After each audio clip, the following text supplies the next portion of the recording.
Hello les voyageurs et les voyageuses, je suis Nico, bienvenue sur Explorama. Aujourd'hui, je vous propose de partir dans un endroit qui sonne à la fois sucré, doux et exotique, c'est les Caraïbes.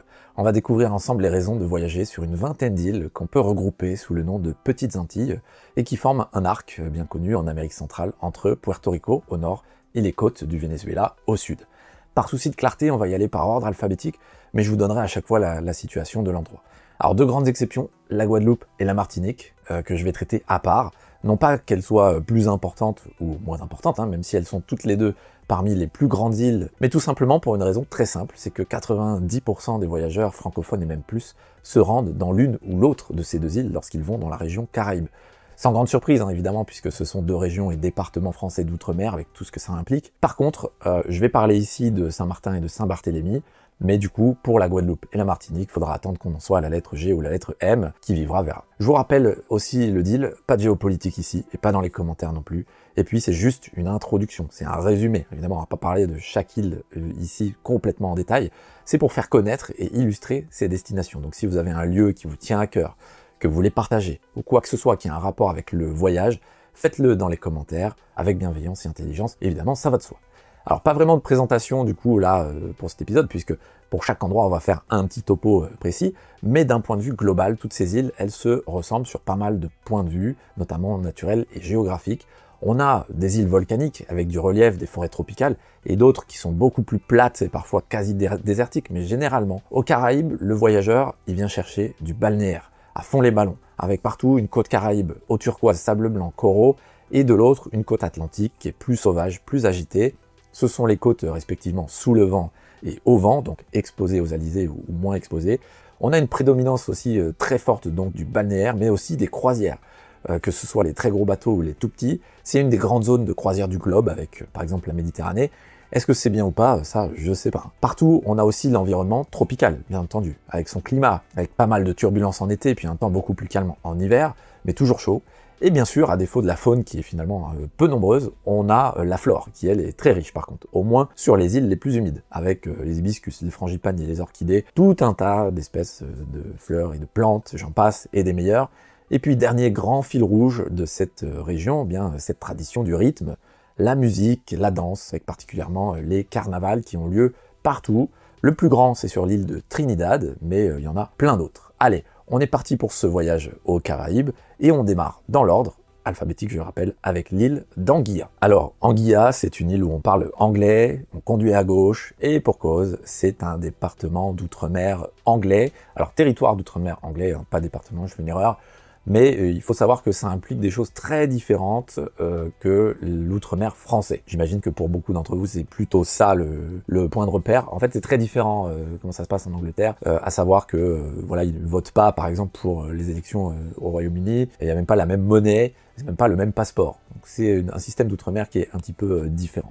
Donc Anguilla fait quand même partie de la couronne anglaise. Elle regroupe deux îles, Anguilla et Sombrero, avec une superficie totale de 91 km², donc c'est tout petit, une population qui est un petit peu tout petite aussi, avec un peu moins de 17 000 habitants. La capitale s'appelle The Valley, donc la vallée. C'est aussi, il faut le signaler, une destination qui est très peu fréquentée, un peu moins de 75 000 visiteurs chaque année. C'est la 199e destination touristique mondiale, donc très très bas dans le classement.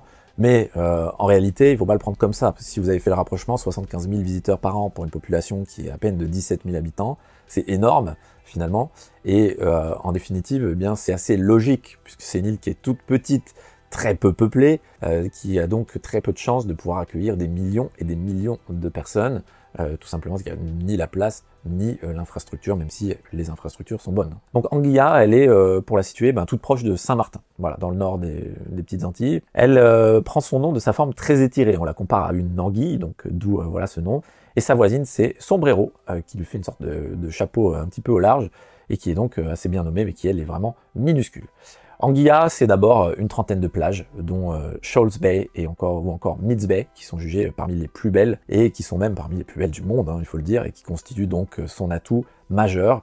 On va y trouver des centres de plongée, de voile, de planches à voile, donc toutes sortes d'activités nautiques, mais c'est d'abord et avant tout le tourisme balnéaire qui prédomine. Et puis, il faut noter aussi que Anguilla reçoit chaque année en février ou en mars, ça dépend, un festival qui est très important, qui s'appelle le Moonsplash, qui est dédié au reggae, puisque cette île d'Anguilla est le porte-drapeau des Rastas dans les petites Antilles. Autre île, Antigua et Barbuda. On n'est pas si loin que ça, toujours dans le nord de l'arc antillais, donc composé de 3 îles en définitive, Antigua, Barbuda, ça c'est facile, et puis Redonda, qui est une toute petite île mais qui est inhabitée. Donc Antigua et Barbuda, c'est 443 km², environ 94 000 habitants, dont les 3/4 qui sont sur l'île de Antigua, qui est de loin la plus peuplée et la plus grande. La capitale, c'est St. John's. Au niveau de la fréquentation touristique, là on est sur une destination un peu plus visitée, avec presque 850 000 visiteurs par an, ce qui sur une petite île comme ça est quand même beaucoup. On conduit à gauche et on parle anglais à Antigua et Barbuda. Ce sont donc les voisins anglophones de la Guadeloupe, ce trio d'îles d'origine volcanique qui accueille très principalement une clientèle nord-américaine dans une infrastructure qui est surtout haut de gamme. Antigua, c'est une île qui va être assez célèbre parce qu'elle prétend avoir 365 plages de sable blanc, soit une pour chaque jour de l'année. C'est ce qui fait son slogan touristique. Alors, on les a pas comptés, je les ai pas comptés personnellement, mais bon, je leur fais confiance, à peu de choses près, c'est pas impossible. Et c'est une île qui est connue pour la pratique de la voile, avec notamment des régates assez célèbres qui se tiennent en avril. Mais on va aussi y trouver du golf, évidemment, avec beaucoup de Nord-Américains et une structure haut de gamme, il fallait s'y attendre. Et puis un peu plus original, du cricket. Voilà, ça c'est l'héritage anglais. On va y trouver aussi quelques vestiges monumentaux historiques, par exemple le fort de Barrington ou encore de Shirley Heights qui sont à voir. Et on va aussi pouvoir citer la canopée de sa forêt tropicale qui se trouve au sud-ouest. Et enfin le carnaval qui est une grande tradition, donc en été, que ce soit à Barbuda ou à Antigua, et qui est là encore une bonne raison de visiter ces îles. Allez, on change d'île, on part à Aruba. Alors Aruba, ça va être une des îles les plus fréquentées de cet arc antillais avec la partie néerlandaise de Saint-Martin. Aruba, c'est une île de 193 km² qui compte à peu près 114 000 habitants. Son chef-lieu, c'est Oranjestad. Alors Oranjestad, comme vous l'aurez constaté, ça sonne un petit peu étonnant pour l'Amérique, et pour cause, puisque Aruba fait partie, alors même si elle a une grande forme d'autonomie, des Pays-Bas. Donc la langue officielle, c'est le néerlandais, assez logique. Toutefois, il faut savoir que donc à Aruba, on parle, comme dans beaucoup des îles voisines, le papiamento, qui est une langue créole et qui mélange un petit peu donc le néerlandais, le créole, de l'anglais, de l'espagnol. C'est un beau mélange, quoi. Donc destination très visitée, comme je vous l'ai dit, avec plus d'1 200 000 visiteurs annuels. Donc il y a vraiment beaucoup de monde à Aruba. Destination aussi qui a une particularité, c'est un des endroits les plus ensoleillés de la planète, d'autant qu'ici on est quasiment complètement en dehors de la zone cyclonique, enfin de la zone des ouragans, comme on dit dans cette région. Aruba, c'est tout au sud, c'est très proche de la péninsule vénézuélienne, du Paraguaná. C'est le type même de l'île Caraïbe à très fort tourisme, avec ses plages, dont les plus fréquentées se trouvent sur sa côte ouest. On va notamment citer Eagle Beach ou encore Palm Beach, donc on sent bien ici l'inspiration nord-américaine. Sa barrière de corail, une vaste réserve naturelle aux sentiers balisés qui peuvent faire l'objet de belles randonnées, qui s'appelle le parc national de Haricok, et qui est très aride. On va trouver notamment pas mal de cactus. Donc ça va être vraiment le gros point fort naturel en termes de paysage, je dirais, de Aruba. Et puis, autre attrait de l'île, son carnaval, hein, vous l'aurez compris, il y en a beaucoup, qui se tient en février et qui est assez remarquable ici aussi. On continue avec une autre île, la Barbade, qui est la plus orientale des îles des Petites Antilles. Alors c'est une île qui fait 430 km², qui compte 290 000 habitants environ. La capitale c'est Bridgetown, et donc on conduit à gauche, on parle anglais, et on parle surtout aussi un dialecte créole qui s'appelle le Bajan, et qui est donc un mélange de langues comme tous les créoles. Alors la Barbade, quand on parle de la Barbade, souvent maintenant on pense à Rihanna, et en vrai c'est pas anodin que je vous dise ça, parce que vraiment Rihanna c'est l'atout touristique numéro 1 de la Barbade. C'est-à-dire qu'à la Barbade, vous allez entendre parler que de cette chanteuse, que vous aimez ou pas ses chansons, vous pourrez pas y couper, je vous l'assure. Je l'ai dit donc, la plus orientale des Petites Antilles, elle est baptisée Barbade parce que les racines des banians semblaient couvertes de poils de barbe lorsque les premiers colons y ont débarqué. C'est une île qui est très appréciée d'une clientèle anglaise. Ils aiment notamment ce qu'on appelle les chattel houses, qui sont des maisons de bois aux allures de pavillons, donc une architecture très pittoresque. Et puis vivre aussi l'ambiance du crop over, donc la fête de la fin de la récolte, qui est une fête aussi célèbre que le carnaval qui se tient en été sur cette île de la Barbade. Au niveau de ce qu'on va y trouver, sur la côte ouest, eh bien ça va être farniente, la côte sud, ça va être sport nautique, et pour les surfeurs et ceux qui recherchent des rivages plus sauvages, ce sera sur la côte est, donc une île assez diversifiée, on peut le dire.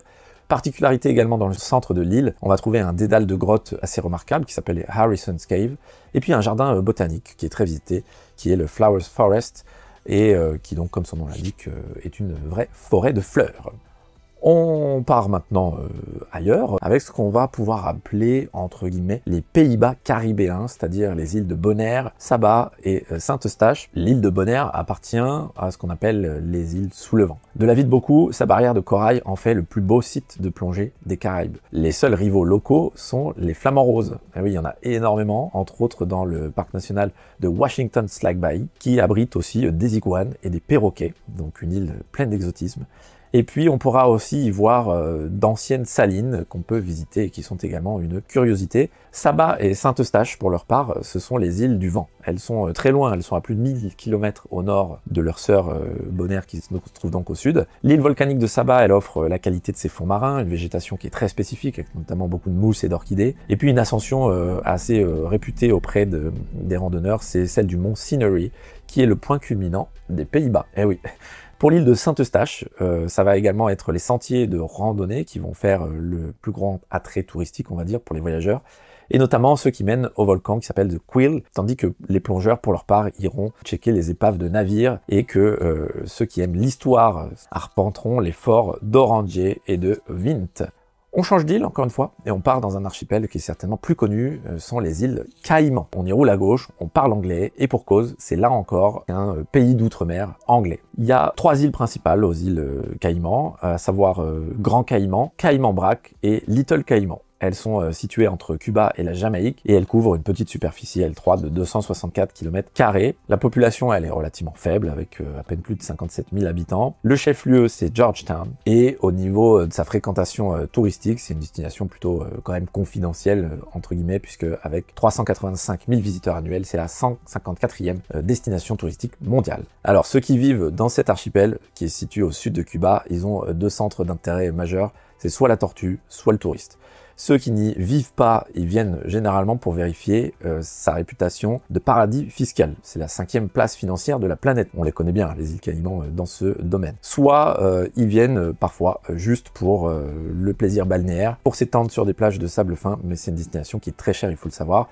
Mais on va y trouver de très très belles plages, comme par exemple la Seven Miles Beach, qui est donc une longue plage, comme son nom l'indique, sur l'île de Grand Caïman. Certains viennent également pour profiter du carnaval. Encore une fois, ici, il y en a un qui se déroule à la fin du mois d'avril.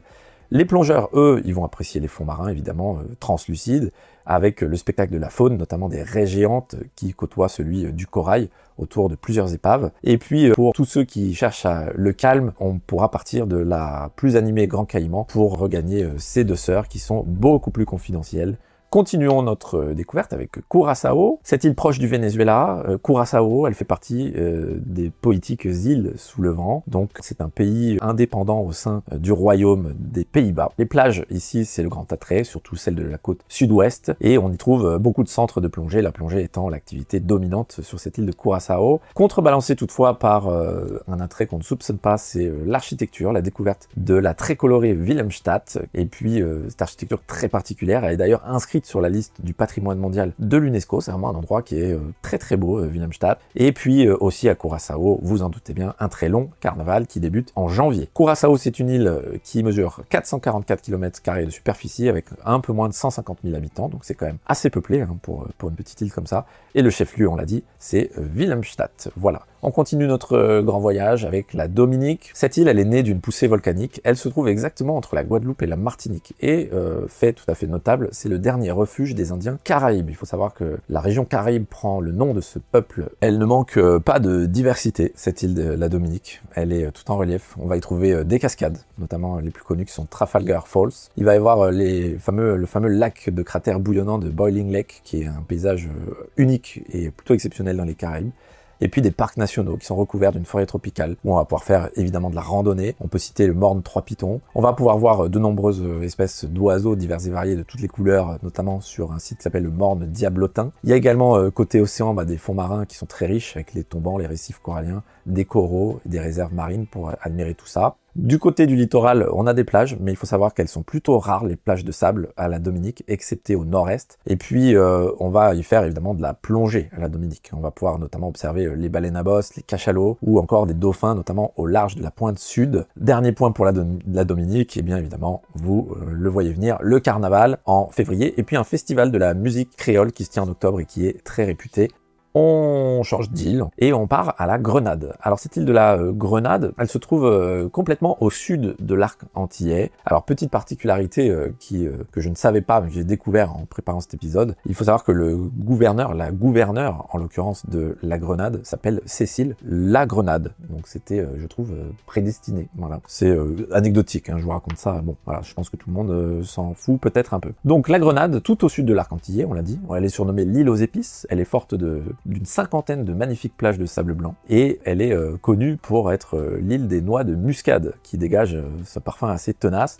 On va y trouver un tourisme qui est quand même assez établi. Il y a plus de 140 000 visiteurs par an. Alors c'est pas grand chose, hein. C'est une petite destination touristique, mais rapporté à son échelle, c'est quand même pas mal. Ce tourisme, évidemment, il tourne autour des loisirs et des plaisirs aquatiques, dont par exemple la pêche ou encore la plongée. Celle-ci va conduire aussi bien à la découverte des épaves qu'à celle des poissons tropicaux et des coraux, principalement sur la côte ouest. On a également à la Grenade une forêt luxuriante et puis des lacs de cratères, notamment dans le parc de Grand Étang. On va pouvoir admirer des chutes, notamment celles de Annandale et de Concorde. Et puis la capitale, Saint-Georges, qui est à remarquer pour son architecture, ses forts et ses églises, et qui constitue une bonne raison de venir visiter la Grenade. C'est assez rare les villes aux Caraïbes qui sont remarquables, et Saint-Georges en fait partie. Au nord de l'île principale, on a les îlots de Carriacou, qui se trouvent à 2 heures de bateau à peu près, et de Petite Martinique, qui font partie des îles de la Grenade et qui sont évidemment idylliques, notamment Carriacou qui est très connu, mais tout cela a un prix, c'est une destination très chère.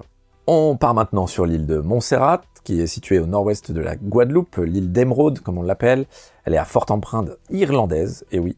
Et cette île de Montserrat, elle a malheureusement vu une grande partie de sa région sud, dont sa petite capitale qui s'appelait Plymouth, qui a été littéralement balayée par une éruption en 1997, l'éruption du volcan Soufrière Hills. Les 2/3 de l'île qui se reconstruit bon an mal an comme on peut, sont toujours déclarés inhabitables, donc au jour d'aujourd'hui. Cela dit, les randonneurs continuent de venir arpenter les sentiers montagneux, tandis que les amateurs de plages, qui trouveront des plages quasi désertes, vont se rendre sur la côte nord, notamment à Cars Bay. Et puis Montserrat, évidemment, est également propice à la plongée, notamment dans des sites qui vont être connus des plongeurs, puisqu'assez réputés, comme Woodlands Bay.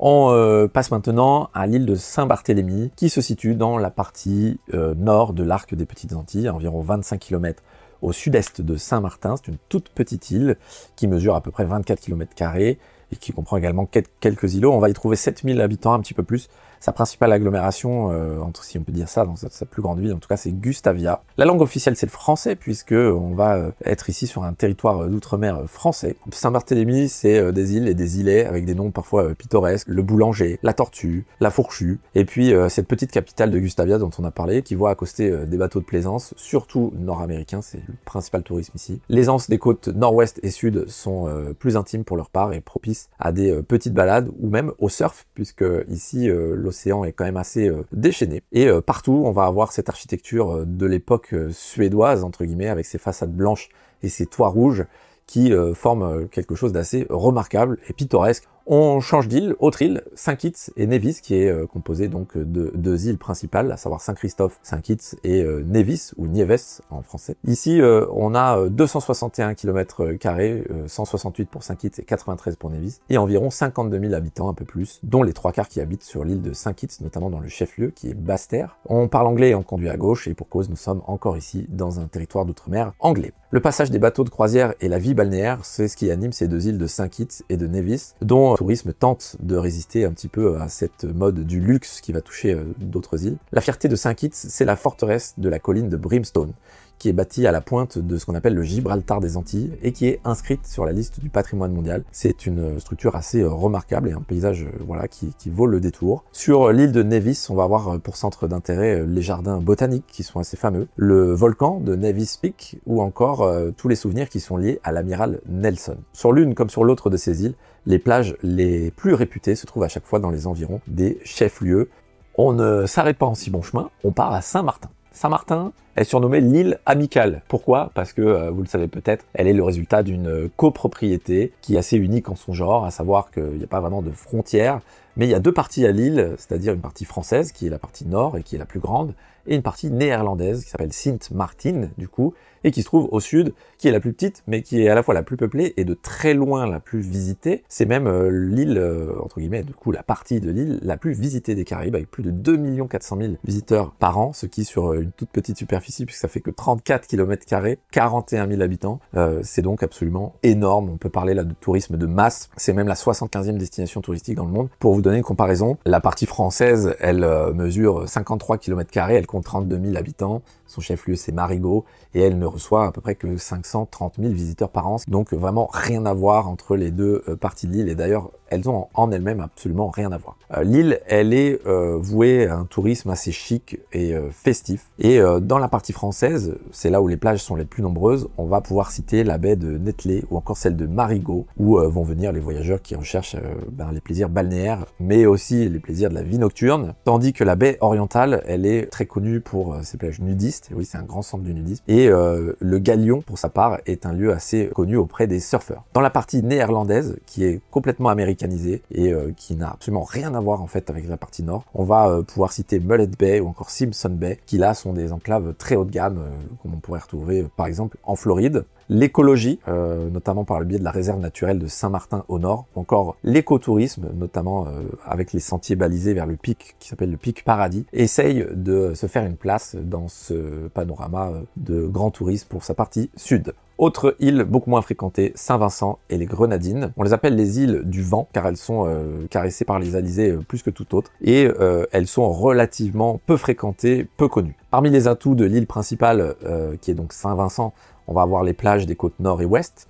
On peut aussi citer l'ascension de la Soufrière, les jardins botaniques de Kingston qui sont renommés, le style architectural qu'on va appeler pain d'épices. Ce sont des maisonnettes, comme vous pouvez vous en douter, qui sont plutôt mignonnes. Et puis on a également la vallée de la Mésopotamia où là on va pouvoir faire de la randonnée et trouver de très beaux paysages. Pour ce qui est des îles grenadines, ça va être les plages de l'île de Bequia ou encore les bancs de coraux de l'île de Canouan qui vont le plus attirer les voyageurs et qui sont parmi les plus grands attraits donc de ces îles. Les îles mesurent 389 km², dont 344 pour la seule Saint-Vincent. Il y a un peu plus de 100 000 habitants et la capitale c'est Kingston. Autre île, Sainte-Lucie. Elle est située au sud de la Martinique. Elle en a à peu près le même relief volcanique et à peu près les mêmes atouts. Elles se ressemblent beaucoup les deux, dont par exemple une imposante forêt primaire qui va ravir les amateurs évidemment de sites naturels. On a également des sites de plongée réputés pour leurs grands tombants sur la côte notamment sud-ouest, et puis des plages de sable blanc, particulièrement autour de l'endroit qu'on appelle Rodney Bay, à Castries, qui est donc la capitale de l'île, et puis le long de Marigot Bay, qui est très certainement le plus beau site côtier de l'île, un des plus beaux de toutes les Caraïbes. Pour les surfeurs, ils vont pouvoir profiter des vents de la côte est et de l'Atlantique. Et puis on va noter qu'à Sainte-Lucie, les gens parlent un petit peu le français, notamment le créole des îles françaises, et donc ça peut éventuellement, pourquoi pas, être un incitant à aller visiter cette île de Sainte-Lucie pour notamment découvrir les maisons en bois de Soufrière, qui est une petite ville de la côte ouest, flanquée de la caldeira d'un volcan qui s'appelle le Calibou, d'où émergent deux pitons jumeaux et qui va être un paysage absolument magnifique. Autre contrepoint au tourisme balnéaire qui est quand même dominant, on va pouvoir citer les balades vers les plantations et les mornes, le fort Rodney qui est certainement le monument historique le plus célèbre de l'île, et puis là aussi un carnaval au mois de juillet. Autre île est là beaucoup plus grande, on va parler de Trinité et Tobago. Alors Trinité et Tobago c'est 5130 km², donc vraiment des grandes îles par rapport à toutes celles qu'on a vues là, dont 4828 pour Trinidad et seulement 302 pour Tobago et Little Tobago qui sont donc beaucoup plus petites. C'est aussi des îles beaucoup plus peuplées, il y a plus d'1 220 000 habitants, notamment dans la capitale Port of Spain qui est l'une des plus grandes villes des Caraïbes. Ce sont des îles indépendantes. Et puis une spécificité à Trinidad et Tobago, c'est une population avec des origines indiennes assez marquées.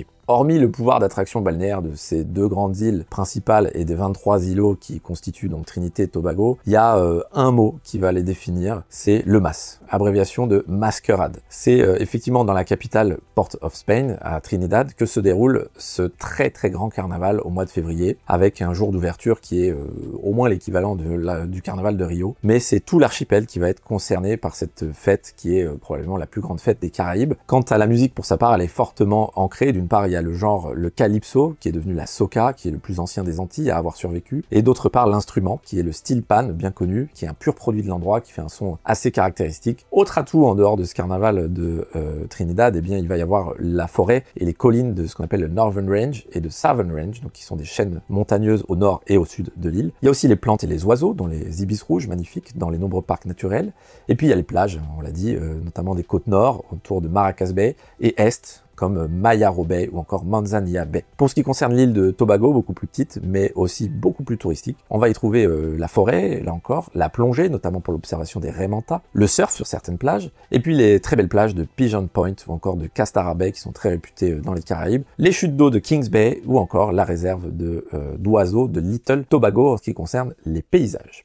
Autre île des Caraïbes, beaucoup plus au nord cette fois-ci, à côté des Bahamas, on a les îles Turques et Caïcos, qui sont un territoire d'outre-mer anglais, vous avez un petit peu l'habitude. Des îles qui mesurent 948 km² avec un peu plus de 50 000 habitants, et le chef-lieu c'est Cockburn Town, qui se trouve sur l'île de Grand Turc. Alors elles sont situées dans le prolongement des Bahamas, j'ai dit, ces îles Turques et Caïcos, et elles ont à peu près les mêmes attraits que les Bahamas, et en plus de ça, elles offrent 3 exclusivités, si on peut dire, à savoir donc, entre autres spécimens bariolés, les plongeurs peuvent y voir des mérous, des baleines à bosse qui font la fête de janvier à mars lors de leur grande migration, notamment au large d'un îlot qui s'appelle Salt Cay, qui est bien connu pour ça. Et enfin, cette même île de Salt Cay, justement, qui a été à une époque la capitale mondiale du sel, rien que ça. L'île de Providencial, à l'est de cet archipel, elle rassemble les principaux attraits pour le voyageur dans les îles Turques et Caïcos, à savoir le plaisir balnéaire, la plongée, et puis l'observation des anémones et des éponges le long des récifs de corail. On continue et on arrive presque au bout de notre visite avec les doubles îles Vierges, à savoir américaines et britanniques. On va commencer avec les îles Vierges américaines, à savoir Saint-Thomas, Sainte-Croix, Saint-John, et puis 50 plus petites îles et îlots. Elles ont été rachetées au Danemark par les États-Unis en 1917, ces îles Vierges américaines. Elles sont placées plus ou moins à la queue leu-leu. C'est une cinquantaine d'îles, donc ces îles Vierges américaines, qui accueillent un tourisme surtout sur la base de la plongée, des sports nautiques, du balnéaire, et puis tout ça à la mode nord-américaine, donc un développement qui va pas plaire à tout le monde. On va avoir parmi ces îles Saint-Thomas, dont le chef-lieu est Charlotte Amalie, qui est bien connue aux États-Unis pour être un lieu de détaxe où font escale les grands navires de croisière. C'est une ville assez animée, qui a relativement du charme, en vérité, avec une architecture créole assez typique, mais qui va donc être particulièrement intéressante au moment de son carnaval.